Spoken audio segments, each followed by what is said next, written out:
You're listening to a special edition of Engage on Central Florida Public Media on this first day of October. I'm Sharon Stone. Early polls are showing that young voters are going to play an outsized role in this election. These are the millennials born in the 1980s and 90s, and the new voters from Gen Z in their teens and 20s. This election has shifted gears from two candidates representing the silent and baby boomer generation to a Democratic candidate closer to Generation X. The ascendancy of Kamala Harris as the Democratic nominee for the presidency has invigorated young voters and has drawn attention to the issues that drive them to the polls. For our show today, we gathered a panel in Kissimmee that represents voices of young voters who are also involved in community outreach in an effort to get members of Generations Z and millennials to register and to vote. This was a nonpartisan presentation taped in front of a live audience at Solid Rock Community Church. We weren't there to campaign for any particular candidate or argue the issues. We talked about the most effective modes of engagement with potential young voters and the issues that are motivating them. We were joined by three panelists. Danni Adams is from Sanford and an award-winning influencer for social responsibility and reshaping the future of civic engagement. You can find her online at I'm a Pound Cake. We were joined by Victoria Shinker, a recent University of Central Florida graduate who served as the president of the League of Women Voters at UCF. She now works as a research fellow for the Florida Pipeline Project to produce resources for candidates and political organizations. First, you will hear from Prateek Seela, the founder and host of the podcast GenZ Votes. His bipartisan platform discusses all things politics, elections, and Gen Z. The 17-year-old is a student at Lake Highland Prep School in Orlando. Prateek began our conversation discussing how he gets classmates and others engaged in the election process. One of the things that I've been working on recently was recruiting members of my high school and my local community in Orange County to be poll workers during the next election. And so as part of that initiative, I've been working with the Orange County Supervisor of Elections. And what I've seen is that, as we have more stands, more booths, more events, we see more people. I witness just people talking about the election because that's just associated. And so when people are around type of, things, political things, anything, they start to immerse themselves more within that type of thing. And so specifically when we talk about voting, right, when we talk about my podcast and just getting voices out there, when you put people in scenarios and environments where they're faced with them, they start to research it by themselves more. They start to just, what's going on right now in Congress maybe? What's going on with our government? What is everyone complaining about? And so those are the type of things that I think we need more of, which is initiative like that. Thank you. Impressive, right? So Danni, I'm wondering, when Prateek was talking, you use social media to reach these people, but you're also hitting the ground running, doing in-person events. So where do you see the most payoff, online or in person? I'm always going to root for in person, but it just depends on the content creator. It just depends on the event. I think there, also being an entertainer outside of just being a content creator, being able to see that sometimes influencers can't really turn people out. Maybe they can get a whole bunch of people to like something online and bring awareness, but they can't actually motivate them to do something offline. And as somebody, who cares a lot about politics, this is the first time that we've seen two parties invest in influencers. This is like one of the first time that people are talking about influencers' role in society. It's all over the news, but we've been here. We've been impacting transportation. We've been impacting tourism. Language access, all these things. So I would say, it depends on the content creator, what the issue is, but influencer events are awesome. People want to meet their favorite content creator. People want to hang out with them. When you bring content creators into space, they're bringing their merch, so people get to buy or get free merch, or you get to really hear what your favorite content creator thinks. But I think on top of that, and speaking to the agitation, I think when you bring people inside, you really realize that people don't believe what they believe online. And I think agitating people around their beliefs and giving them the information and kind of hearing how a room responds. I'm a content creator and I love the internet, but what I do know about us the most is we kind of want to be liked. And so putting us in a room with people around issues, it kind of brings out, why do you believe what you believe? That's, and it kind of, you get an opportunity to agitate them around their beliefs, which then creates better messengers, in my opinion. Would you agree, either Victoria or Prateek, like where's that payoff for you? Well, I see it a lot in person, and I kind of want to add to Danny, like yesterday there was a UCF football game and DJ Khaled was there. And if he just took the opportunity to talk a little bit about voting, who knows how many people he could have influenced on that day, because a lot of colleges, universities have more resources than some of like community organizations. So if we had those big influencers coming and hosting events, and they took that opportunity to really open up discussion, some people are afraid to talk about. A lot of influencers are afraid to talk about politics, but if it's just promoting voting in general, not really picking a side, that can still tell someone, oh, like my favorite person is going out to vote, maybe I should do the same thing, like Danny had mentioned earlier. So I see a lot of payoff in person because I get to make that connection with somebody. I get to actually see, like, we have a lot of similarities. We all divide ourselves on the internet, but we have a lot of similarities when we actually talk to one another. So, and you also can get that action of having them next to you being like, well, you should look up like register to vote in Florida and we should do it together, and actually lead them through that. And sometimes online it's kind of like go out to vote, but they don't really tell you how. So that's what I see on my end. I want to just add something. I think that you're absolutely right, but I want to add something about content creators, influencers, and the role of the organizer, because I think sometimes that people want influencers, entertainers to be the organizers, and we are not that. I think that we are tools, like we help spread a message. I think sometimes when we're given the right message, we can be helpful, but I don't want to lose sight that I believe it's still the role of the organizer to mobilize people to go out and vote and to do a thing. You have been in community doing this work for a year, 2 years, 3 years, 4 years. This content creator or this celebrity is to help you drive traffic. It's a marketing tool.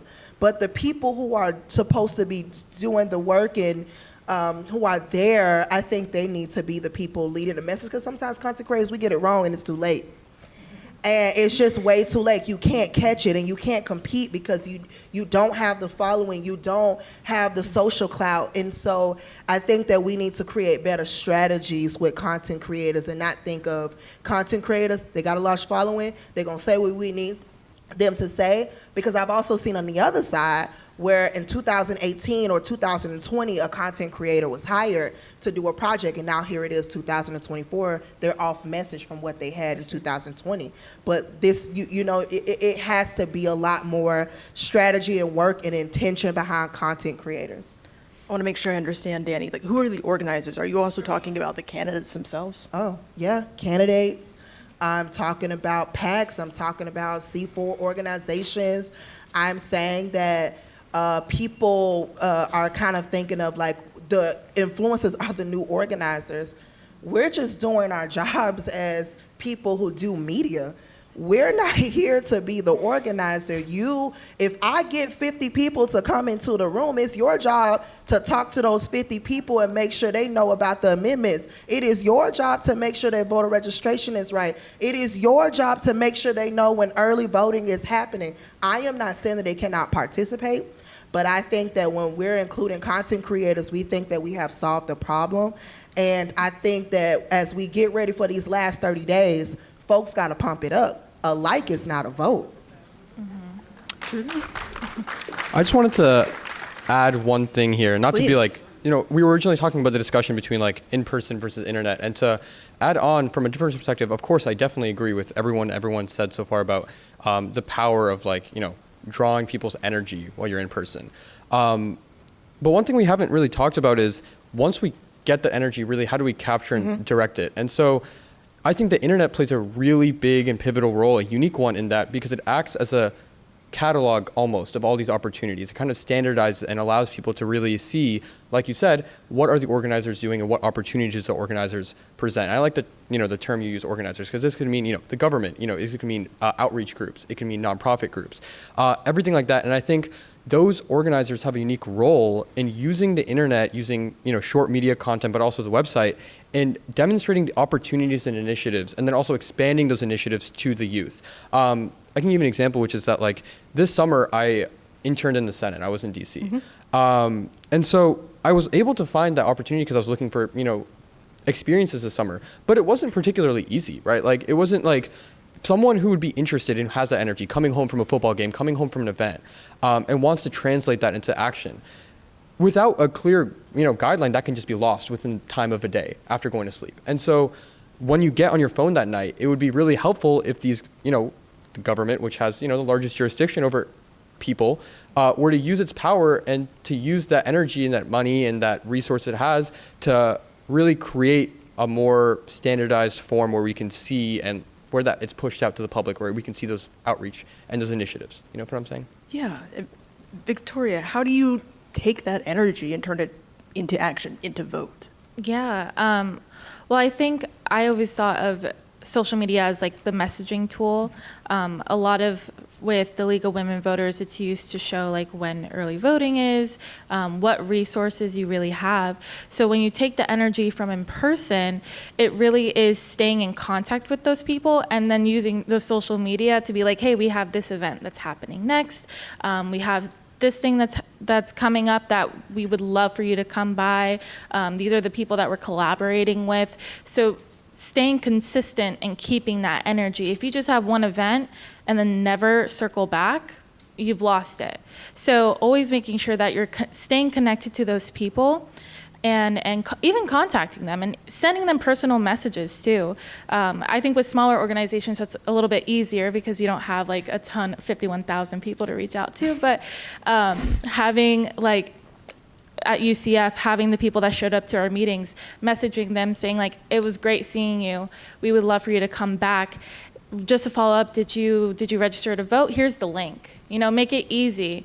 Instead of doing one huge thing and being 500 people showed up. Yeah, but did those 500 people follow the steps that you provided?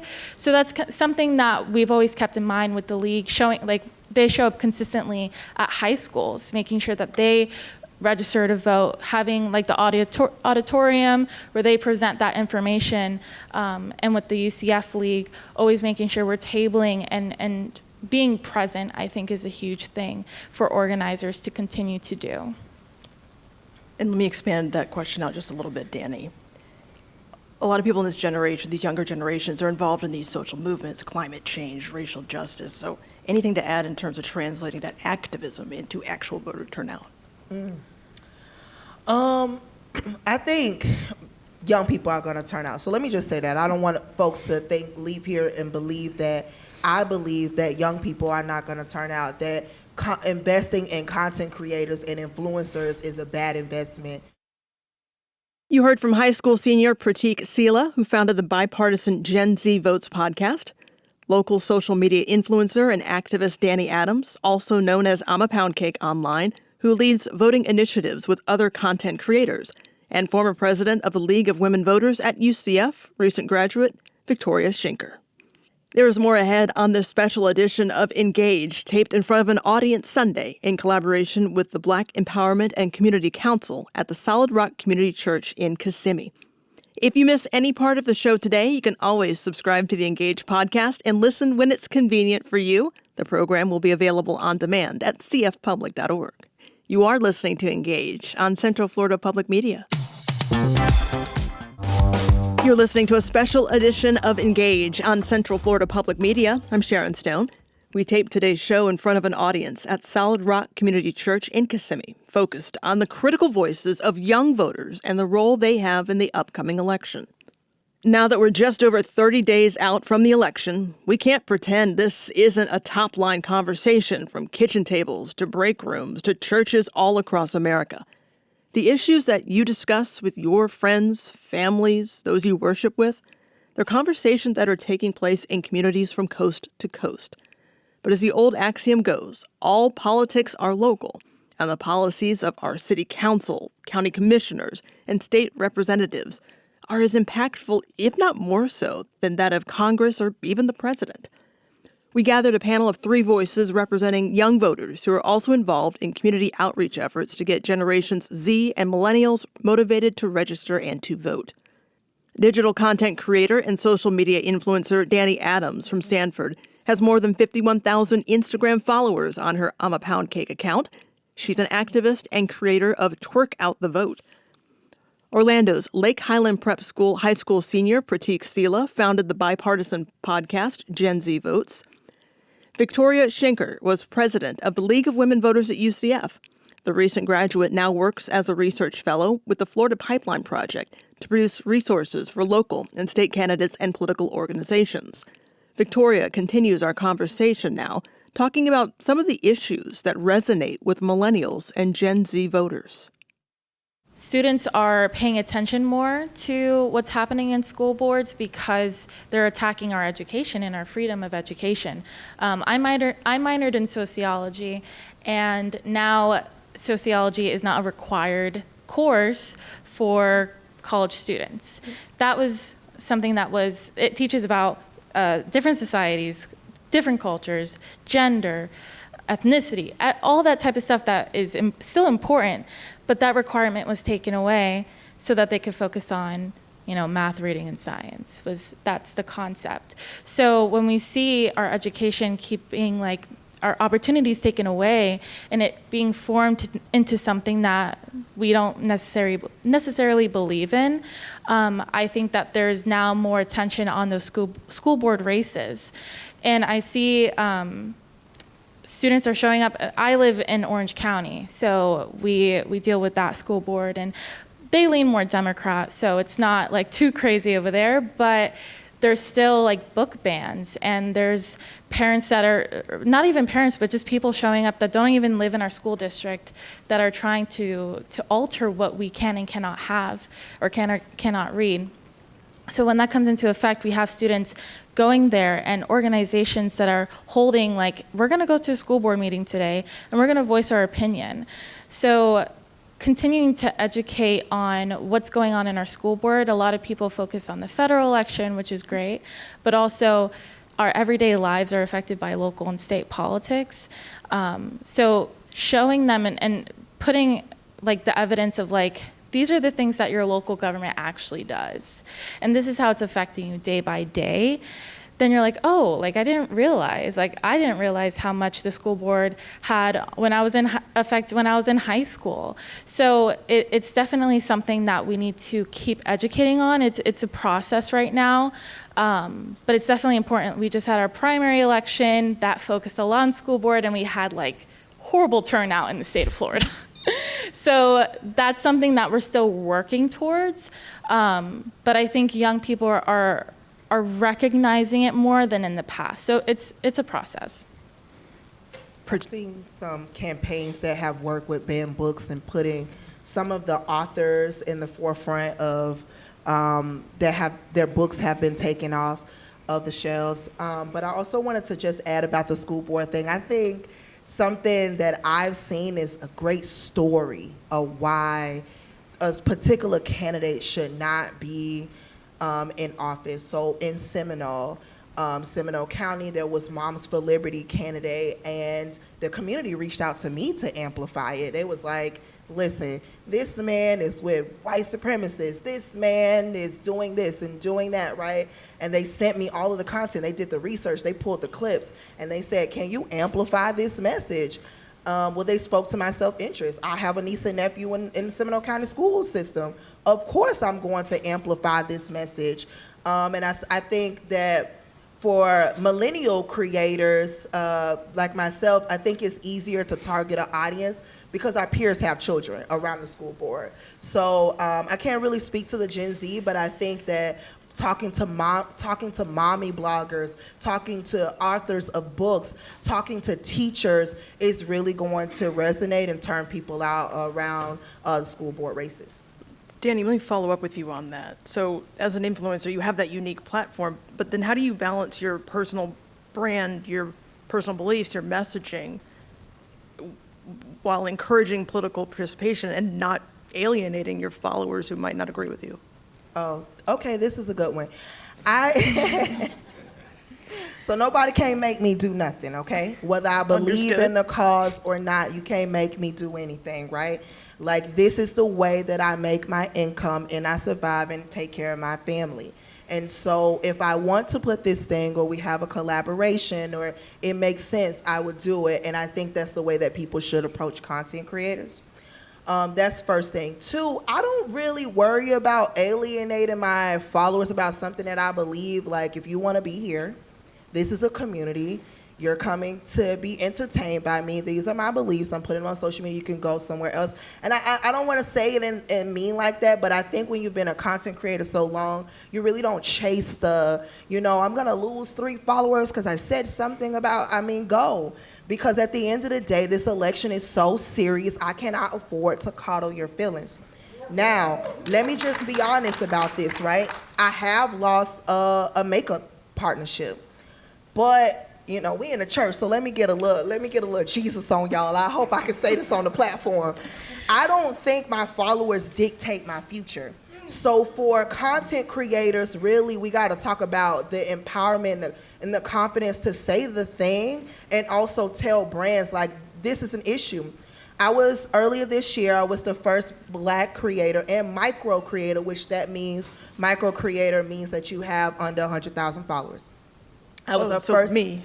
Yes. It's okay. Go ahead. I was the first Black and micro creator to host Social Icon, which is this big influencer conference. This year was in Utah with a bunch of trad wives. And so this is interesting. But I said, I don't care about the money. In order for me to be here, you have to talk about social change. And so they did it. I think influencers, as my peers are up here saying, we do have a voice. We can change things. I think my audience appreciate it, because when you think about it, like, there are influencers who care about climate. There are influencers that care about abortion. There are influencers that care about saving animals. All the things. And I think that when they see you caring about something, it empowers them to speak up about something that they care about. And ultimately, like, when voting is over, there's going to be other things that we do need to have people speak up about. And so you being brave make other people be brave. And I don't really worry about the brands, because they don't make me. Prateek, you've just met Danni, 40 minutes ago, but Yes. I think we can all safely assume she's very authentic. Yes. Does your generation, can you tell that authenticity? Does the Gen Z value it in candidates, in campaigns, or if not, what do they value? So 2 ways I want to answer this question. And I was about to add on, actually, which is that not just as a member of Gen Z, but also as a youth who consumes content all the time. I obviously, have a podcast and I create content, but I also love to watch content creators. And so I can't speak for all of Gen Z, but what I can say is that something that makes me less alienated is that I found that the people who I disagree with the most, but the people who I watch the most, tend to be, people who I do disagree with the most. And the reason for that is because when you are authentic, what you're able to do is present the content that you believe in a way where if someone disagrees with you, you don't believe it's an attack on your personal value, but rather just a question of why you believe in that, right? Your justification for that belief. And so when it becomes about the justification for your reasons and not, your value as a person, you're able to be authentic, you're able to present content, but you're also able to, allow voters and allow people who are watching your content to keep watching even when they disagree with you, because they like to see people who are openly saying, I don't know the answer to that question. Maybe I should look into that more, or I haven't considered that, or that perspective is valid, and let me think about my own belief in response to that. Maybe I should shift how I believe in response to something I didn't realize before. And so it's that form of authenticity which I think Gen Z, but also I, really value. So yeah. Victoria, you're nodding in agreement. Oh, yeah. We can definitely tell when someone's authentic or if they're not. We've been victim to clickbait, to fake apology videos, so much. We know what's real and what's not. So when we hear someone speaking genuinely about issues, or if they even take accountability for things they have done in the past and actually produced that change is very valuable. And I know like Gen Z has like the whole cancel culture stigma. And yes, that is true, but at the same time, I think it also leaves room for that accountability for people to change and to really be able to show us like, hey, I made this mistake, but I'm going to take the accountability and show you who I really am and be authentic. And I think that's what we value the most. Victoria, in your role currently as a research fellow for the Florida Pipeline Project to produce resources for local or state candidates and similar political organizations across the state, do you find that candidates get it? Do they know how to reach younger generations? And actually, do you find yourself working with younger candidates? I think a lot do not reach the younger audience. And now, some live in districts where it's 50 and up. You know, like people who are representing the villages are not going to focus on the Gen Z vote, which is fine. But if you are living in a district where there's a lot of 30 and under, there needs to be, you have to have young people on your team. And I think a lot of candidates are kind of missing that, is that and unfortunately, like local candidates don't have the resources and the money to pay people to be on their team. However, we always try to say like, it's valuable to have one young person on your team because they bring another perspective in, and they can also help you with messaging because we know what works for us. So if you have someone young on your team, you're going to be able to communicate to a different demographic and possibly be able to get, you know, the different voices. There are some young candidates that we have. I mean, in the UCF district, Maxwell Alejandro Frost, he got elected, and he's the first Gen Z representative in Congress, and that was a huge victory for us. And I think what's very important is a candidate like him, he's stayed connected to his district. He did not go to Congress and forget about who he's representing. He continuously visits, he holds town halls, he holds events, he goes and shows up to Paramore concerts to get people registered to vote. Those are important things, and he's using his platform as an advantage to stay connected to that younger audience. And we're seeing more, I think he really influenced people in Florida to run for office, because when you see a victory like that, it gets you motivated. It really says like, oh, I can actually do this. Especially he's a person of color as well. Not only is he Gen Z. So that's like, Orlando, where I live, is so diverse. I think that's a huge motivation to see someone young like that. Our guests are Danni Adams, influencer and activist at I'm a Pound Cake, who leads voting initiatives with content creators. High school senior Prateek Seela, founder and host of the podcast GenZ Votes, and recent UCF graduate Victoria Shinker, former president of the League of Women Voters at UCF, now working with the Florida Pipeline Project.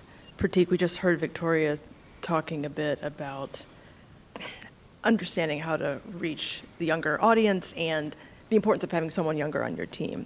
I'm wondering, like you, Prateek, have been at big events like the DNC. What's the reaction you get from older adults?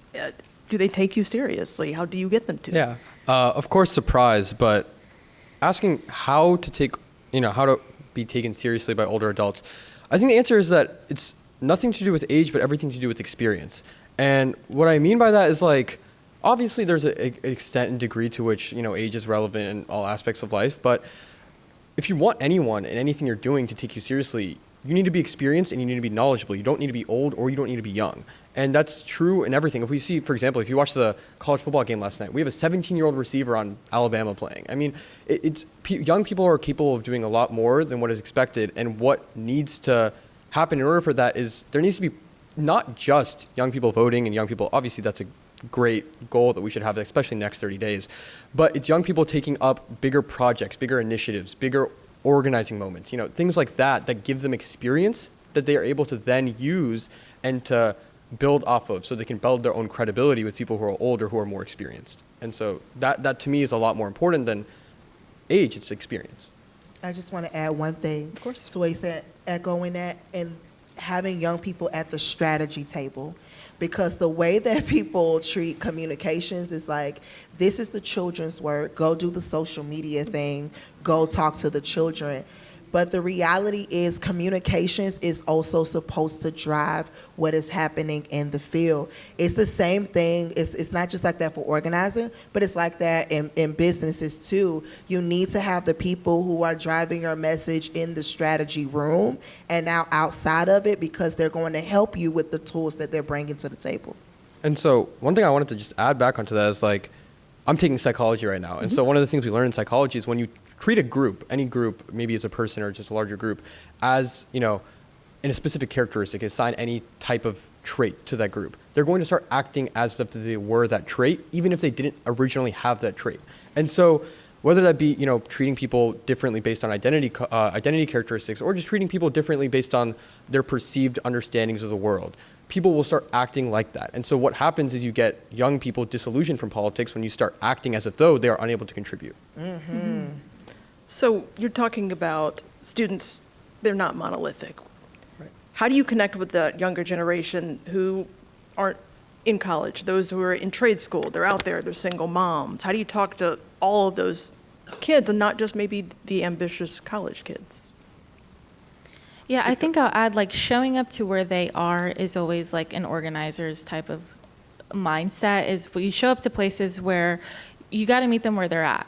So a lot of the times, like, we're in a church right now, a lot of people go to church, and you have an audience that is so diverse, that have different lives. Showing up to events like that and making sure you're not staying in one area, I think that's very important, because that's been something that I've thought about a lot when we've had youth discussions. It's like, okay, what about those who are just working? Yep. And that's it, and that's fine. Where can we meet them? And that's where I bring the point back up, where you're showing up to concerts. Everybody's going to a concert. It doesn't matter where they work or where they go to school, and having that register to vote table there. Going to, even being at like a library, being outside of a library, being outside of a bookstore, a coffee shop, just areas where anybody's coming in and out. I think it's important to show up there and not just focusing on one group. So that's something that we've tried to incorporate as well. The league has tried to incorporate is showing up to, like, events that are at Lake Eola that are for everybody, like Earth Day. You're gonna see a ton of people there. So trying to utilize that type of mindset. Danni, do you agree with that? Is that the key to getting the young voters who aren't just in school, they're single parents? Yeah, I agree. I also think there's a different type of people who may have influence in the community, like your promoter, who may be able to get those folks out. The local DJ. And also, like, going back to the creator piece on that, and like people who are not in college, we have already, like, as content creators, we'll tell you where people want to go, right? Like, they're following our social media. They want to go to the local paint and sip. That's where people are hanging out.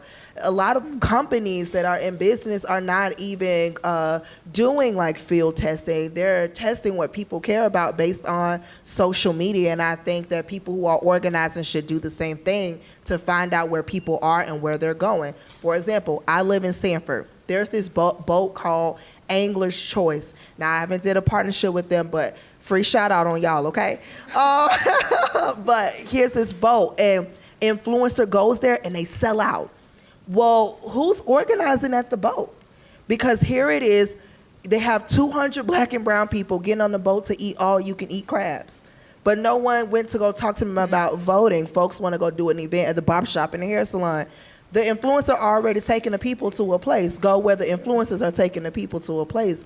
Pay to not make a partnership with the business. And that is a way that I think that people can continue to engage folks who may not be on college campuses, because youth like to have fun and experiences. We're the most, like, generation that's traveling a lot, all the things. One thing I wanted to add, if I can, to that is, this is a very, like, more specific comment, but, like, everyone said so far, specific events, and especially I definitely agree with getting, energizing with content creators, because that definitely helps.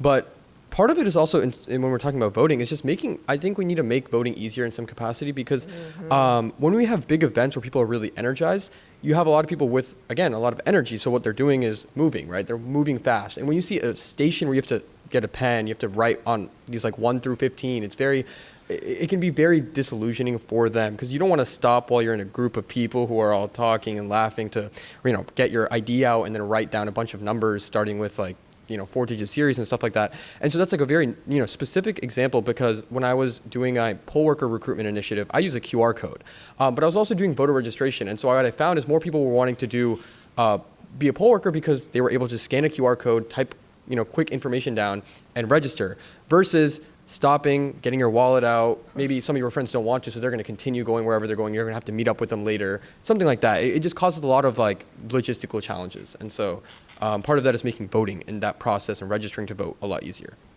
Am I hearing you say that it's got to be immediate, like we need to be able to do it now? Of course, there's issues with security and things like that. And so there's a good equilibrium we have to find what that would look like. But in terms of maybe also using technology, right? That's a lot for youth. It's a lot more attractive to see an iPad or a tablet screen that you're able to input your information into that's interactive. That physical component of it makes it a lot more attractive for people to want to register to vote rather than a black and white 1 through 15 sheet where you're going to have to write in each single box in tiny letters your driver's license number. Facts. That was host of the bipartisan podcast GenZ Votes, Prateek Seela, influencer and activist Danni Adams, also known as I'm a Pound Cake Online, who leads voting initiatives with other content creators, and former president of the League of Women Voters at UCF, recent graduate Victoria Shinker. Coming up, we will conclude Sunday's discussion on young voter engagement from the Solid Rock Community Church in Kissimmee. As always, we want to hear from you. Let us know what you'd like to hear more about or what you're glad you heard. Send us an email to engage@cfpublic.org. You are listening to Engage on Central Florida Public Media. You're listening to Engage on Central Florida Public Media. I'm Sharon Stone. Young voters are not monolithic. Perspectives on issues from reproductive health to the economy to foreign policy are seen through a prism that questions the viability of a future determined by our current path. Their opinions are as varying as any from previous generations. This is the conclusion of our discussion Sunday on young voter engagement from the Solid Rock Community Church in Kissimmee.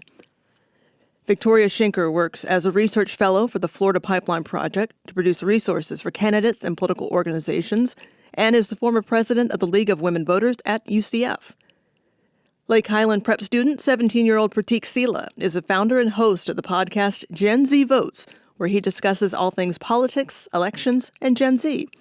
First, you will hear from Sanford's Danni Adams. The influencer known as I'm a Pound Cake Online is an activist for social responsibility and reshaping the future of civic engagement. I asked our panelists if millennials and Gen Z are thinking about immediate issues or the long term when they go to vote. I don't think young people have one ideal about the future. Well, I'll tell you, and when I'm out talking to people or I'm listening online, I think millennials are like a little bit on the side of they were raised by Gen Xers, so they're like, yeah, let's worry about the future, but also like the future ain't promising. The future ain't promised with a check either. So they're gonna use that 401k money to get on a flight and go to Tulum.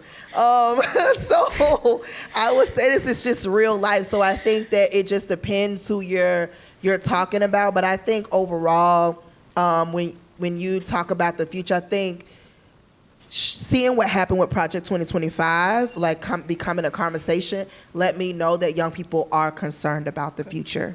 I think that overall, it's the topic, but learning that the Department of Education might be taken away, or now here in Florida with hurricane relief, that's been a topic of conversation, saying, wait, Project 2025 is going to do something with hurricane relief? The future of abortions, people are worried about these things, the future about marijuana and criminalization and affordability. I think that we are concerned about it. I like I said before early on, I believe that young people are going to turn out because they understand what is at stake. We're not dumb, right? But I think that when people talk about us, they shouldn't say we're one thing at all. Engage us like they engage every other generation, because we are unique. We are diverse. We come from different backgrounds. And just because we all like to live online does not mean that our whole identity is being social media influencers. Same question to you, Prateek. Just, are they thinking about right now, or are they thinking decades down the road issues? So from a very abstract perspective, I think that we all have a bias to think about the right now, right? I mean, we calculate risks and we calculate what we want to do based on what isn't going to immediately affect us. But yeah, but on the other hand, people are definitely considering what's going to happen in the future. I mean, obviously I don't have to buy a house right now, but people consider things like mortgage rates within the next 10, 15 years. What's that going to look like? Climate change, which people have been saying that there's like a 10-year window, maybe now it's 5 years, 4 years, 6 years, something like that, where we have to close in on and start taking action. Things like that are examples of how we should care, obviously, about both, but how people are caring about the short term, but how that short term contributes to the long term. Specifically because the future doesn't exist yet, right? We create that future. And so the only way we can create that long term is by caring about the short term, our institutions in the interim, and how we set up our future for success when there's a new group of youth voters, when there's a new group of youth politicians, things like that. And Victoria? Yeah, I think like a great example of us thinking about the future is climate change. Young people are associated with being huge advocates because that is our future. Whatever the climate's going to be like in 10 years is what we're going to have to deal with, and older generations don't have that as their priority. So that's definitely something that we think about when it comes to the future. I also think that there are a lot of immediate thoughts. Like I think about being in the UCF area, rent being, $2,000 for a one bedroom is insane. So rent stabilization is huge. Across the state of Florida, it's just getting more expensive. So those are immediate thoughts. However, those are still going to affect us in the long term. I also think about minimum wage and what we're being paid, and being able to get more money so we can afford stuff in the future. So a lot of those immediate thoughts that we have is always going to, I think, affect what our thoughts will be in the future and what it's going to look like. One thing I'd like to add on to that really quickly, it's funny that you mentioned minimum wage. The topic we just finished debating for the last 2 months was actually raising the minimum wage to a living wage. And so that was really interesting to see different people's perspectives, because that's an example in how when we do start talking about these topics that are immediately affecting us, we also consider the long-term potential impacts of legislation that relate to those topics. And so, yeah. We're speaking with Prateek Seela, Danni Adams, and Victoria Shinker. I would love all of you to weigh in on this, and just, what do you hear from Gen Zers or millennials that you speak to that maybe I haven't thought to ask you about? Like, what am I missing? Whoever would like to start. You won't hurt my feelings. I think getting our priorities straight and what our issues are, it's not going to be the same. We're not thinking about property insurance. We're not thinking about Social Security. That's going to be in a while. So we're definitely thinking about stuff that's affecting us. And I think something that always gets, I don't know if it's talked about enough, but like a very sensitive topic is gun control. And, being in spaces we're not feeling safe enough. We live in Florida. Stoneman Douglas happened. I was in high school when that happened. So, having March for Our Lives, and I'd like to include that a lot of youth has created movements for these things, a lot of youth-led movements. And I don't know if there's enough credibility given to these youth-led movements, because it's so, we do care about stuff. And I think sometimes we're seen as like being nonchalant and being on our phones and not looking up. And so I think a lot of the time we are doing things that in action, and sometimes it's hard for us to keep going and keep that motivation when we're not seeing results. March for Our Lives started here in Florida, and now we have permitless carrying in Florida. How does that happen? How does it, we keep fighting and fighting and fighting and fighting, and we're not seeing the results. But I have to keep reminding myself and reminding others that we're gonna get are the results when we actually go out and vote the right people in, and making sure that whoever's our candidate and advocating for whoever we believe is really going to help us. And if that person proves that they're not going to help us, vote them out, get them out. We got, in the in the House, in the Florida House every 2 years, like this, you can get them out and put people in that are going to care about what our priorities are. So, looking at the youth as having that opportunity to keep on changing I'm going to speak specifically for the Florida House, and being able to balance it out. It's very unbalanced right now with a supermajority of Republicans. So we need to make sure that it becomes balanced so that all voices are heard, and that the youth gets what we've been fighting for a very long time. Prateek, what am I missing? So for me, the two biggest issues, and for a lot of people I know, is one, transparency. So why has the system currently failed? Why are we not making progress? And then two, open dialogue. Why are the positions that we currently have justified, and why should we believe in these positions? The reason I don't think that our system is built to allow for those to, succeed and those values to be realized is that it's built to be almost inherently competitive. If you think about like a sports game or something, it makes sense that you wouldn't want someone to disagree in a sense, which you think about football, you don't want someone to tackle you, you want to score because you're in a competition.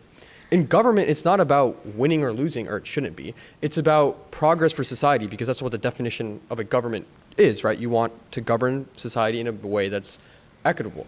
And so when we think about, for example, larger critiques that people have proposed about government systems, which is that, like, for us, we use first past the post voting for our general elections. Local elections, in different places like Minnesota, they've attempted using ranked choice voting, to get more perspectives out there and to make it less about competition and more about issues. And so when we can in some way make the government and make politics less about competition, less about winning, what you would see is more people being transparent, more people saying, I don't know, and that's okay. I'm okay with saying I don't know for now, because you can't know everything. But we don't see that. We see politicians trying to cover up for something that they lied about or something that they don't know about in some way, because the system is inherently competitive. Danni, take us home. I ain't got nothing. Okay, that works. No, I'm just kidding. I just wanted to make y'all laugh. Okay, so badly. Okay, the thing that I want to say about the future is that it is all of our responsibility to really mobilize people to the polls. And I think I just want to specifically speak to content creators and our organizers, whether you participate or not, content creators, influencers. The system will make a decision for you, okay? And so you can choose to sit out, but it will keep moving. And also you want to be able to participate, because I don't want to hear the crying. I don't want to hear the crying. I don't want to hear the fussing. I don't want to hear that it didn't go my way. And that's all I got to say. Our thanks to Prateek Seela, founder and host of the podcast GenZ Votes, content creator and influencer Danni Adams, known online as I'm a Pound Cake, and Victoria Shinker, research fellow for the Florida Pipeline Project. The event was part of a collaboration with the Black Empowerment and Community Council at Solid Rock Community Church in Kissimmee. That's all for today's special edition of Engage. We are back on Thursday at 3 o'clock. All of our shows are available on demand at cfpublic.org. I'm Sharon Stone. Thank you for joining us. All Things Considered is coming up following NPR News.